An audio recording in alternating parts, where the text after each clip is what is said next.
Hi guys, Sir Troy here at kung makikita nyo, ayan, napakadumi ng ilalim ni Domo.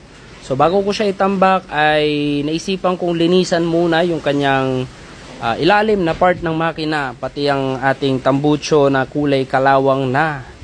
So ayan, ini-sprayan ko siya ngayon ng Aeropack Engine Degreaser. So binababad ko muna siya bago ko siya brushin, at after ko siya brushin at malinis, matanggal lahat ng dumi, ay binabanlawan ko siya ng tubig na may sabon para pati yung engine degreaser ay matanggal sa makina at sa kusaan mang mga nakakapit na bakal. So ayan, spray lang muna and then mamaya ay babrushin ko na yan.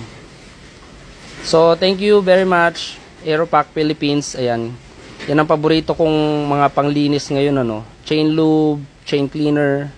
So ayan, Aeropack Engine